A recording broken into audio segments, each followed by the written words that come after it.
This is savagedan and you are weighing in.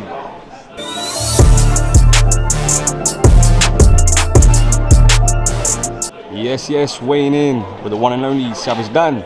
My bro. Dan, there's two boxer fighters here on this card. Do you think they'll both get the dog? I would like them to, but they're both, unfortunately, both the boxer fighters are in two real fights, and are probably the underdogs in both of those fights. I'd imagine that bookies have Joyce's slight favourite, probably Essuman as well.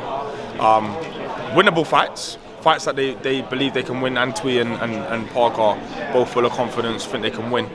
I believe they can and will get it done, but the bookies and most people might think otherwise. You know, Joyce is huge on the scales, 271.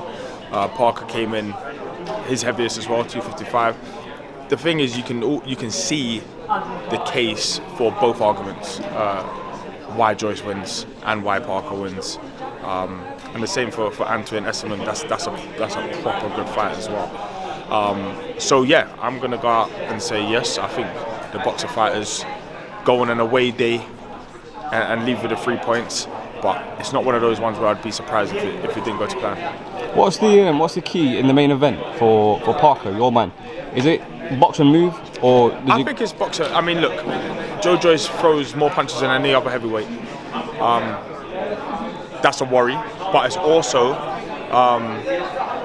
mainly because he's probably fought opponents that are there to be hit. You know, even with Dubois was coming for him in many ways, so of course he's going to be there to hit. When you're trying to fight someone who's quite elusive and wants to get in, land the shots and get out, that can be a completely different proposition. I think we're going to see the lowest punch count from Joyce that we've seen, just because you can't punch.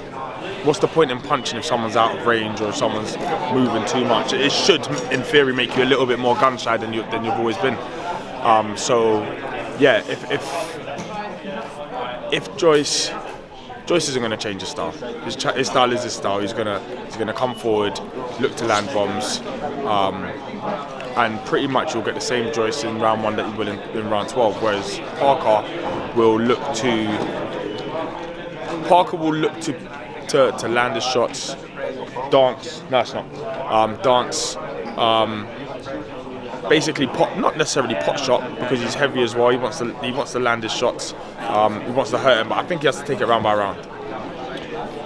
So the winner is in line to face Uysk. Yeah. Would you back either of them to beat Uysk? Yeah. Look, Usyk's phenomenal. He is, but I think the style of Joyce might make Uysk look really good early doors. But then eventually he can get caught. It's a weird one. I'm not sure who I fancy against Uysk apart from Fury, but Parker is skillful. I think he's got underrated skill set, and I think that he's got more in his arsenal than people give him credit for. And then now double that and couple that with his improvements under Andy Lee. I think we've got.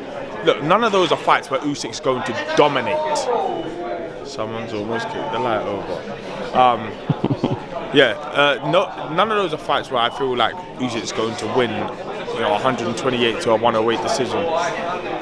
They're both proper fights, but if you're just looking at current form, it's very hard to bet against Uysk.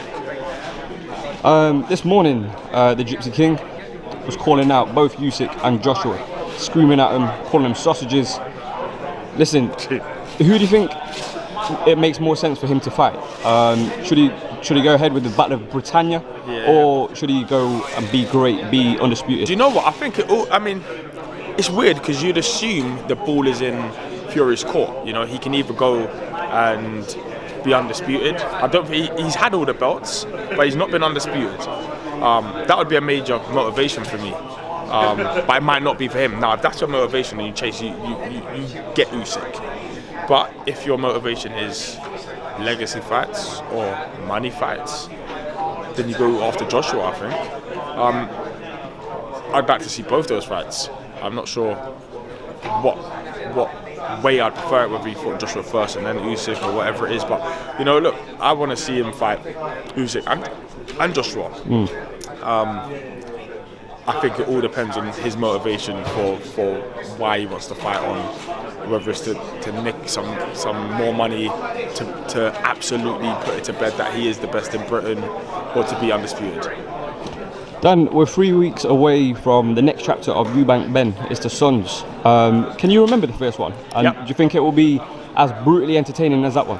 Or the other two? I think it'll be as brutal. I think it's been entertaining. I like the way Eubank's kind of taking the higher ground, speaking from his ivory tower. It put some pressure on himself, you know. He's made it so that it's a bit of a no-win fight for him. If he wins it, he was supposed to win it. He's the bigger fighter, he's more experienced, he's older, all of those. Do you really things. think he will come in at 60%? No. But if I was him, of course I'd say that as well. I think he'll be as close to 100% as a fighter can be. I really do. Every time you see him eating chocolate or whatever it is, he's probably going off camera and vomiting it back up. That's what I'm saying. Or he's worked hard enough to be able to have it. He's meticulous. He's never not made weight. And I just think this is one of those fights that it will be super entertaining. But I just think it's one of those fights that size wins. Dan, to round it off, there's big talks on Twitter of a return to the ring for savagedan. Oh yeah, man. Listen, I saw that, and do you know what's crazy? There is a conflict of interest because obviously I was at the KSI fight. It's DAZN and Misfits. I am with Boxer and Sky, so it's not easy. But do you know what? When I saw the figures that people were getting paid to fight, and they are just YouTubers, there's only two things it says to me. It says either, Dan, you're gonna have to get them shorts and the boots back on and get the gloves back on and get in there and get some money, or maybe it's time to start introducing YouTube boxing onto real cards.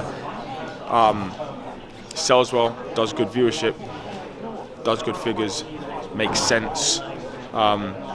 Yes, it's, you know, when you're looking at real fights like this with, you know, the world's best fighters, it seems sometimes a little bit silly to then just put, oh yeah, that guy, he's a YouTuber, and that guy, he's a flipping influencer. Put them in a ring together and put them on the same card. But I think it can actually help drive the sport, drive numbers, makes people money. I actually would like to explore the idea of bringing it, because at the moment it's either like real boxing fights or YouTube boxing cards, and I just think there's a way we can merge them. There we have it. savagedan, thank you for weighing in. Come on, man. Always.